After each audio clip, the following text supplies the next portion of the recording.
What is up, everybody? I am your host, Josh, and welcome to the first episode of the Kayfabe Central podcast. Today, we are doing the headlines of the week in professional wrestling. This is usually an article or blog that I write on my website, but I figured that it is a lot of writing, especially with all the coverage that I do throughout the week with the weekly shows and things like that. So I figured, why not? I need more content on the channel anyway, so let's just turn this into a podcast type of thing. So we are going to be talking about the biggest headlines in professional wrestling while also going over any major things that happen on the weekly shows like Raw, NXT, Dynamite, and SmackDown. And we are also today going to be doing my AEW Dynasty predictions. So I was going to do that in a separate video, but I figured I might as well throw it into this. So we'll be doing that at the end of the video. If you also want to see, if you're someone who likes written content better, I also have my predictions up on the Kayfabe Central website, which will be in the description. So before we get into anything, I have a little bit more self-promo. And we're going to be talking about this tournament that I did on my Instagram. I only did it on my Instagram because that's where I get the most interaction for right now. My Twitter or X or whatever you want to call it is not as active at the moment. So I did post it on my Instagram. It was, who is John Cena's best rival? And there was a bunch of people that I had, and it came down to CM Punk and Randy Orton in the finals. And it ended in a tie between CM Punk and Randy Orton. Now, I get it, because I'm not 100% sure on who I'd pick between Punk and Randy, because those are two very good rivalries for Cena. I think I would honestly lean a little more towards Randy, just because of the long history there. CM Punk and John Cena obviously had great matches, but for me, I think it would be Randy. That's where I'm leaning towards a little more. So I just wanted to plug that real quick. So we are going to be getting into some weekly show stuff. We're going to start off by talking a little bit about SmackDown this past week. We had Cody Rhodes come out and say, and just talk about John Cena a little bit. And it took me by surprise that Randy Orton interrupted him. And he pretty much came out and he said, I know you're going to beat John Cena at WrestleMania. And after that, I want to go after number 15, talking about the World Championship. So Backlash is in St. Louis. And there was a graphic for Backlash that WWE posted, and on the graphic it has Randy Orton and John Cena on that graphic. Now, I already think that John Cena is going to win the 17th World Championship at WrestleMania. I don't think Cody Rhodes walks out of Mania as champion, but I found it kind of funny that they already posted the graphic with Orton and Cena on there, and I think that's the best direction to go for Backlash, for Cena's first feud after Mania and after winning the title. It's in St. Louis. I'm assuming Cena beats Randy and retains. It wouldn't make sense for him to just drop the title immediately. So there's that. There was nothing else much that happened on SmackDown. We are going to be talking about the contract signing a little bit later on, but let's move on to Monday Night Raw. We had the New Day beat New Catch Republic. The returning New Catch Republic, Tyler Bate is back. Pete Dunne is a babyface now. And although I don't fully know if he was ever fully a heel. I think it was mainly a tweener kind of thing that they had him doing. But regardless, he's a full-on babyface now. New Catch Republic is back. And they took a loss to the New Day. I'm assuming this results in the New Day versus the War Raiders. I was about to call them the Viking Raiders. They've had so many names over the past few years. So I'm assuming it's the New Day versus the War Raiders at WrestleMania. Or more likely, I see them doing this match on maybe the Raw before WrestleMania, on the go-home show, and the New Day wins the tag titles there. Right now, there is only 7 confirmed matches for WrestleMania. And I have notes here because, we're a little bit professional. I have notes here that I have 12 feuds that may or may not happen at WrestleMania. Damian Priest and Drew McIntyre is not confirmed yet, even though they've been feuding for the past couple of weeks, but we know that's going to happen at WrestleMania. We have the Intercontinental Championship picture with Braun Breaker, Penta, Dominic Mysterio, and Finn Balor. I think that ends up in a fatal 4-way at WrestleMania because we had Finn Balor on Raw saying how he's going to go talk to Adam Pearce for an IC title match. But then Liv Morgan told Dom that he deserves it and she's going to go talk to Adam Pearce for him. So I'm assuming this ends in a fatal 4-way at WrestleMania.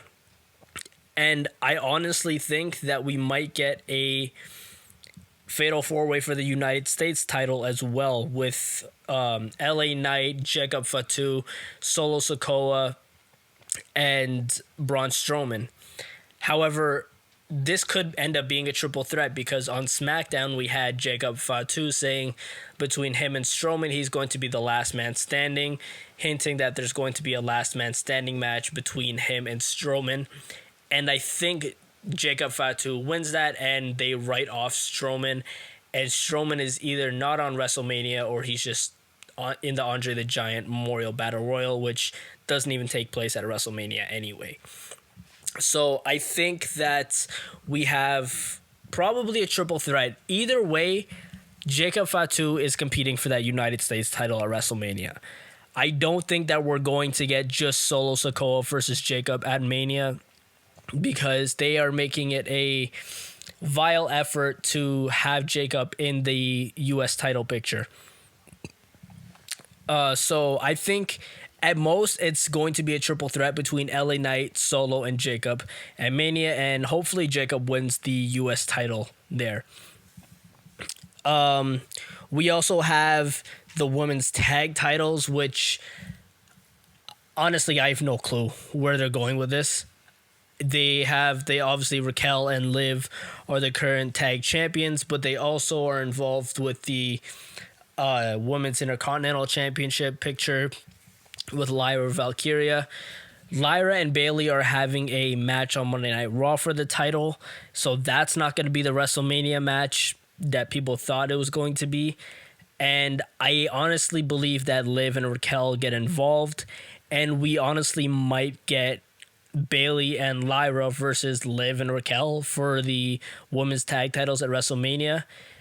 Because the rate that they're going at right now, I don't think the Women's Intercontinental Championship gets defended at Mania, which I guess there has to be a title that doesn't get defended. But they really haven't been doing much with the Women's Intercontinental title. And it's been really lackluster, in my opinion, the way that they've been booking this IC title reign for Lyra. But I honestly see that being that direction they go for the women's tag titles. The women's United States title, I also don't fully know. There's been people who have said that maybe Chelsea just does a open challenge at WrestleMania and it ends up being Nikki Bella and Nikki Bella wins the title. That would be kind of cool. It would be kind of cool to see Nikki Bella versus Chelsea Green. I'm a fan of Chelsea Green. I love Chelsea. I think it's great that what she's doing with the women's U.S. title. I think they put it on the perfect person to carry that for the first run. But I honestly have no clue. I obviously don't want another match between her and Michin again. So it could just be like an open challenge thing at WrestleMania. Other than that, I don't know if it's going to be Zelina Vega. They had her lose to Piper Niven. They haven't been doing much to really push the idea that Zelina is a threat to Chelsea Green's United States title run. So I don't fully know the direction they're going in there. If it is Zelina Vega, then they need to do a better job at pushing the idea that Zelina is a threat to Chelsea.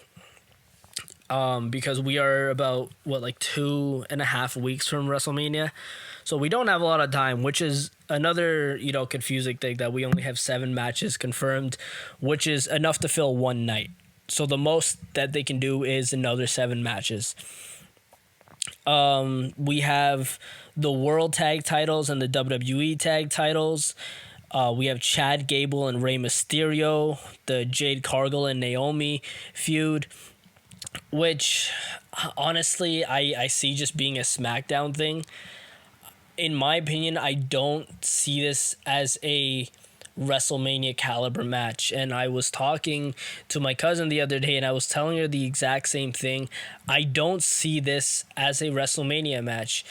And the feud has been good. I'm not mad at the feud. I like what Naomi's doing as a heel. It's better than I expected. But I honestly just see this being a SmackDown thing. Excuse me. We have Andrade and Santos Escobar. No idea what they're doing. They had that one confrontation. Andrade had that confrontation with Humberto. This might just be a feud that they put into the Andre the Giant Memorial Battle Royal. I can see that happening. I don't see this being a WrestleMania match. The most, it's probably just a match they have on SmackDown. There's nothing related to Jimmy Uso, Sami Zayn, Shinsuke Nakamura, Karrion Kross, and Rey Fenix. I'd honestly wouldn't be surprised if we get Rey Fenix versus El Grande Americano at WrestleMania, which would be pretty funny. Because Rey Fenix is actually debuting in the WWE this Friday on SmackDown. And despite him being on SmackDown and El Grande Americano being on Raw, WWE hasn't hesitated to not care about the brand split before. They've been doing that. Just like the Punk, Rollins, and Reigns feud, it's pretty much just a brand split feud between Raw and SmackDown. So, yeah, there's nothing planned for those guys. Sami Zayn, it looks like he's going to miss it. Cross looks like he's going to miss it. So, Jimmy Uso, I think, might... If they don't fully write him off, I think he's just in the Andre the Giant Memorial Battle Royal. Or at WrestleMania, he either helps Jay win or ends up costing him at WrestleMania. So, no idea where he's going. I don't think that Jimmy has a actual match on WrestleMania, especially after what happened on Raw. It just seems like they're writing him off. Now, speaking of the Bloodline, Roman Reigns, CM Punk, and Seth Rollins announced on SmackDown at the contract signing that they will close WrestleMania on night 1. CM Punk finally gets his WrestleMania main event, and I'm happy for Punk. This was the main reason that he left all those years ago in 2014, and now he finally gets his WrestleMania main event, and the guy deserves it. The guy definitely deserves it, and I'm honestly happy for him. This should be a good match. There's no stakes to it. And the most interesting thing to me is the fact that Punk got his WrestleMania main event, but then told Paul Heyman that's not the favor he asked for. So I'm curious as to what the favor is. I don't think it's as complicated as people are saying. I think it's just because there's people saying that, the favor is that the winner gets a world title match the next night at Mania, on the next night of Mania against maybe it would only be the case if Jay and Gunther were on night 2 of Mania, which wouldn't make sense because you need to have that world title match on night 1. And it wouldn't make sense to throw any of these guys into the Cody and Cena match because there's been no involvement from them whatsoever. So that wouldn't make sense. I honestly think it's just as simple as CM Punk wants to win this triple threat match, and that's the favor. I think the favor is that Paul Heyman screws over Roman Reigns. He turns on Roman, aligns with CM Punk again. Roman probably takes time off, and we have this CM Punk and Paul Heyman alignment, and CM Punk wins this at WrestleMania. I think that's all it is. I don't think it's as deep as some, fans on Twitter are making it seem. I honestly think that's all there is to it, but it is an interesting concept because it could be anything else. right? That's not for sure. It could be anything else, and I think that's a very interesting concept. So we have. I just got a notification on Soundtrap. Okay. So next we have the John Cena and Cody Rhodes promo. We're moving to Monday Night Raw here, and so this was a good promo. I like this promo from John Cena. I apologize. I got very distracted by that notification that just popped up on my laptop. It's my first time using this software for a podcast. So I like this promo from Cena and the comeback from Cody. They're doing a good job at really selling this fight. And this segment ended with Cena going for a cheap shot, but then Cody Rhodes hit him with a crossroads, which just tells me they're not going to be on Raw this coming week, and they're going to be on the go-home show of WrestleMania. We had a few cool lines here. We had Cena tell Cody that he builds empires for billionaires, and all Cody has done is steal money from their kids. And so that was a really cool line. It was pretty funny. And, you know, Cody came back saying that Cena's company created, that he was brought here by Vince, who nobody talks about anymore. Cool promo. Really fun. On the topic of WrestleMania, the WWE Hall of Fame is to induct Immortal Moment into the Hall of Fame. So they're adding something new into the Hall of Fame, a new category. And the Immortal Moment that they're introducing is Stone Cold Steve Austin versus Bret Hart at WrestleMania 13. And this is really cool. I love this idea. I think it's about time they add something new. So, and honestly, I think this is a perfect first moment to introduce to this new category, because if someone were to come up to me and ask me to sell them on professional wrestling, if they were to ask me, give me a match to watch so I can continue watching professional wrestling that will get me hooked on pro wrestling, Bret Hart versus Steve Austin at WrestleMania 13 is one of the matches I would show them. It is a absolute classic, and if you've never watched this match, I highly suggest you do, because absolute great technical classic match and one of my favorite matches of all time. But I really like this idea from WWE. I think that the Immortal Moment idea is really cool. And I wrote down some potential inductions that they can do in the following years.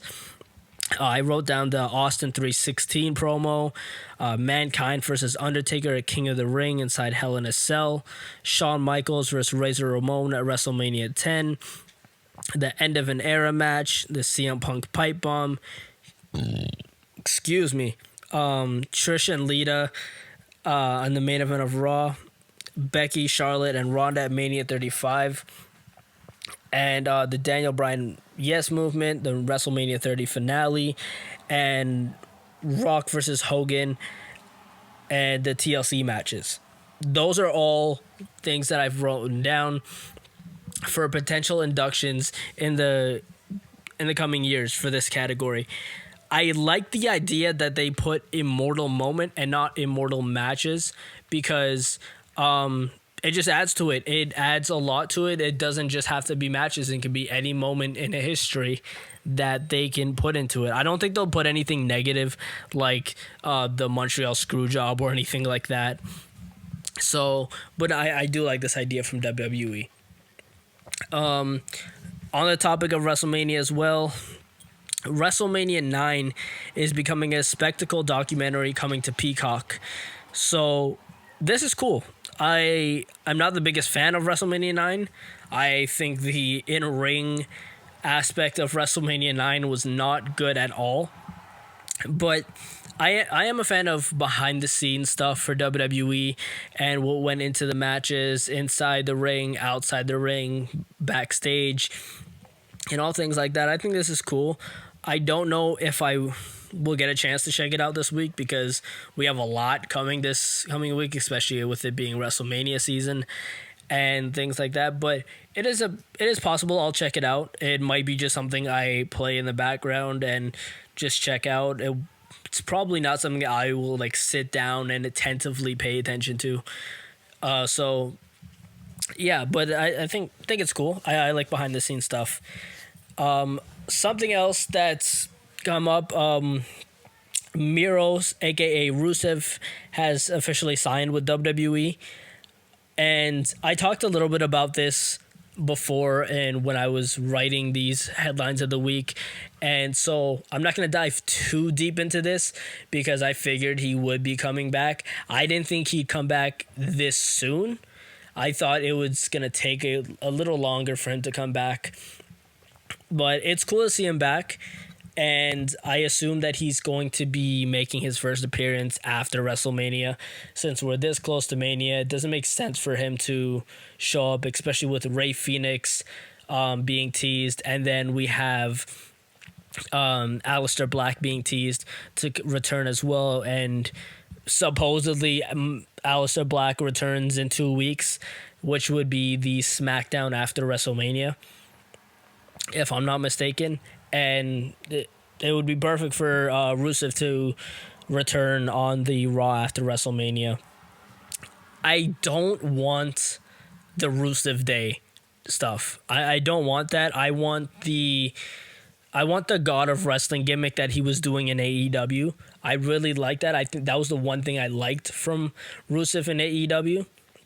And I think that they should go that route. I just want to see a strong build Rusev in WWE. I don't want to see the Rusev Day stuff because it's just going to be played out after like 3 weeks. Supposedly, maybe he comes back with Lana because now they're back together. They're remarried. Happy for them. That's really cool stuff. So maybe he comes back with Lana. Moving on to NXT, we had Stephanie Vaquer open the show with Ava Rain. She goes by Ava now. We initially thought when Stephanie Vaquer won both titles that it was going to be vacated and it was going to be in a ladder match, but then they were like, oh, no, we're not going to vacate it. And then we thought she was going to lose it to Fallon Henley on NXT. And then she retained both. So now we were like, okay, what's going to happen now? And the next week she vacates it. So we're just back to, and now it's going to be the new champion is going to be determined in a ladder match at Stand and Deliver. So we're literally just where we thought we were going to be anyway. The ladder match should be good. We already had Zarya and I forget who else qualified. We had Zarya and Kalani Jordan qualify. Kalani Jordan beat Roxanne Perez, and that's something I want to touch on real quick, is the fact that it's kind of disappointing that we don't have anything for Roxanne at Stand and Deliver or WrestleMania. And the fact that Roxanne is still in NXT. And I think, honestly, with them not having anything for Roxanne at Stand and Deliver or WrestleMania, she probably just makes her official main roster debut on Raw, and then she beats Lyra for the Intercontinental Championship. We had Dark State make more noise on NXT. They attacked. They went after the triple threat match at NXT between Javon Evans, Trick Williams, and Obafemi. There was people who thought Trick Williams was the leader, and then Dark State attacked Trick Williams as well. I honestly think, as silly as it sounds, I still think Trick Williams is the leader, and because this NXT fell on April Fool's Day, I think that's what this was. I think that they were just pulling a April Fool's prank, per se, and this was just a way to make us think more. Like, because everyone was like, oh, it's so obvious Trick Williams is the leader, and there was always speculation that Stax is the leader, or Javon Evans potentially, which would be really interesting, but I honestly think it's ultimately going to come down to Trick Williams being the leader. we had Ricky Saints win the North American title, and so I wrote down some pretty cool and funny facts because they had Ricky Saints say that to Ethan Page that he was Ethan Page who attacked Ricky after the match. By the way, so it seems like they're going that direction for Stand and Deliver.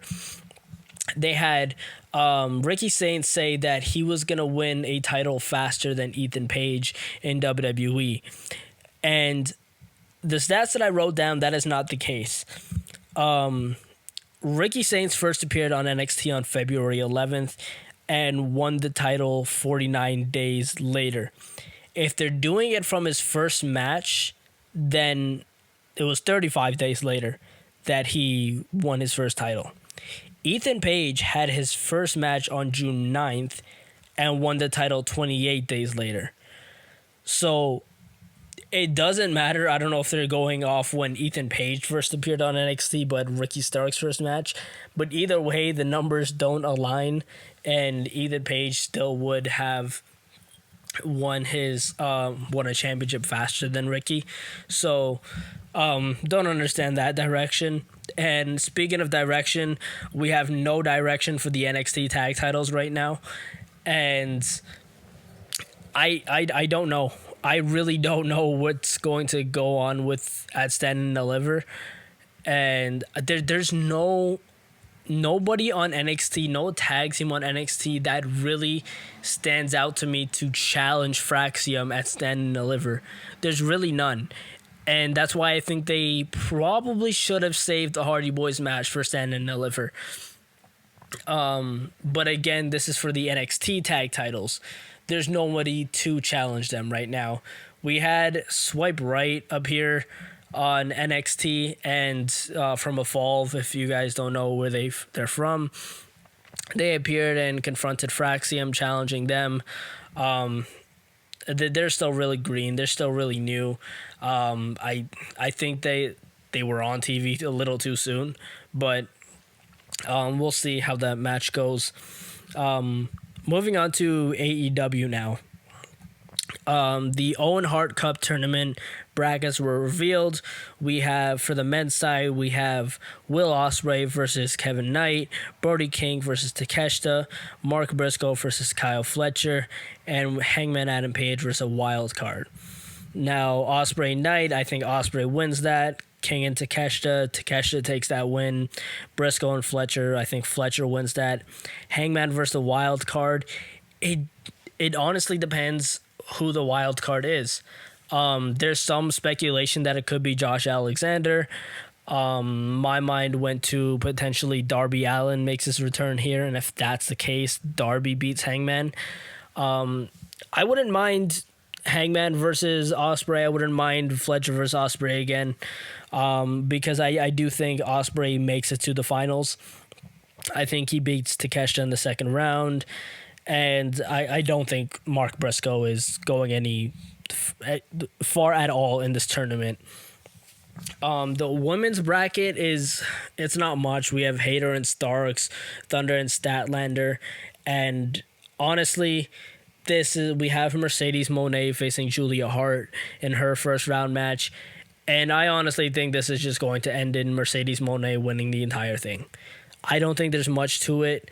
There's the complete left side of the bracket is honestly just useless. It's pointless, to be honest, and it's really the right side of the bracket that matters, and I think it's going to be, in the end, Mercedes Moné winning. So now we're going to get into my AEW Dynasty predictions. And again, it's also on the Kayfabe Central website, so if you want to go ahead and check it out there, then you are more than welcome to. So we're going to start from the bottom of the list here. We have a singles match for the AEW TNT Championship, Daniel Garcia versus Adam Cole. They're running this back again, and I honestly think Adam Cole wins the title here. I don't know why they keep running this back. I honestly think it's because Tony Khan either delayed it for the sake of it, he just enjoyed the feud that much, or simply just doesn't have any other ideas of what to do with them right now. So I'm taking a guess that Adam Cole wins here. That makes the most sense to me. And it would be cool to see Adam Cole win a championship, I think. And also with the fact the rest of this card, other than the ROH championship, which I'll get into later, I don't see any other titles changing hands here. So I think Adam Cole winning here would add some excitement to the pay-per-view. We have the AEW World Trios Championship match. The Death Riders, who are the champions, Claudio Castagnoli, Pac, and Wheeler Yuta, versus Rated FTR, Cope, a.k.a. Edge, Cash Wheeler, and Tex Harwood. I would love to see a title change here. I would love to see Rated FTR win the titles here, but I don't think that's going to happen because they have been pushing this story of Cope and FTR eventually going their separate ways, with Cope and Cash Wheeler being on the same page, but Dax Harwood is not on the same page as them. So I think that the Death Riders are going to retain, and it's honestly kind of disappointing to me that the Undisputed Kingdom aren't getting their hands on the titles anytime soon, since Adam Cole is facing off against Daniel Garcia for the TNT title. So that is actually unfortunate, but I think that they're going to go with the Death Riders retaining here, which is unfortunate. I would like to see Rated FTR win, but doesn't seem like it's going to be the case. We have the Mask versus title singles match for the ROH World Championship. Chris Jericho versus Bandito. The storyline here is that Bandito has to risk his mask for a shot at the ROH title. I honestly thought Powerhouse Hobbs was going to be the one positioned to dethrone Jericho, but that direction seemed to have been abandoned when Hobbs was drifting between groups like the Death Riders, the Don Callis family, and others. And Bandito has just remained a consistent focus. So I am leaning towards Bandito winning the championship because I don't think he's going to lose his mask. I honestly don't see that happening. So I'm leading toward Bandito winning this championship. And the fact that they put this on Dynasty, they didn't do it on ROH Supercard or Death Before Dishonor or anything like that, or even just a regular ROH show. They're putting this on Dynasty, so that makes me think that Bandito is winning the ROH title here. We have a singles match for the AEW Women's World Championship. Timeless Toni Storm, the champion, versus Megan Bayne. I honestly just think Megan Bayne is here to serve as a formidable challenge to Storm. Storm is going to hold this title for a while, and the AEW Women's Division, Tony Khan is seeming to just build the entire division around her. So she's not losing this title anytime soon, at least until like All In or after All In. I'd be honestly surprised if Megan Bayne pulled off the victory here. So I'm going with Toni Storm retains. We have a three-way match for the AEW International Championship. Kenny Omega, the champion, versus Ricochet versus Speedball Mike Bailey. I honestly think Kenny Omega is going to hold on to this title until All In, where he's either going to lose it to Kazuchika Okada or defeat him to unify the AEW Continental Championship, which is probably just going to end up being the AEW Intercontinental Championship. Any other name wouldn't make sense or would just sound silly. So I'm very confident in this prediction. I think Kenny Omega is going to retain. Speedball Mike Bailey is probably going to take the pin so Ricochet can say he wasn't pinned, and then they run that back between Omega and Ricochet. I'm holding on to that prediction that Omega is going to hold this until that unification match with Okada. And then we have, we also have the AEW Tag Team Championship match between the Hurt Syndicate, Bobby Lashley and Shelton Benjamin, versus Big Bill and Lee Moriarty. And I just see the Hurt Syndicate winning. We have this storyline with MJF and the Hurt Syndicate where he's now trying to prove himself to the Hurt Syndicate. This is not where I saw MJF's next step in his career going, and I don't know if I'm fully happy about it, but I think it honestly might just be the fact that MJF wanted to work with MVP, so that could just be the case. So I'm going with the Hurt Syndicate retaining, probably with the help of MJF. Then we have a singles match for the AEW World Championship, the main event, Jon Moxley, the champion, versus Swerve Strickland. There's a lot of people hoping that Swerve captures the title for a second straight year. I don't see that happening. I honestly believe that this is just going to lead to Darby Allin being the one to take down Moxley, which alludes to my earlier point.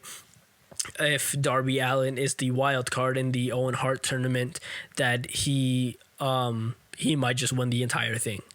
So right here, I'm going to go with Jon Moxley retains. It's not completely out of the realm of possibility that Swerve Strickland wins, especially with, I heard that Marina Shafir might be injured because at the end of AEW, she had a sling on her arm. And just the entire direction of the Death Riders right now. But I don't think the direction of the Death Riders is going to be Swerve Strickland beating Jon Moxley at Dynasty. I'm going with Jon Moxley retaining. So that's all the main headlines of pro wrestling this week. I honestly thought this was going to take a lot longer. I got through this in 36 minutes. But that's everything. And yeah, it was pretty good first episode, honestly. I thought this was going to be a lot worse.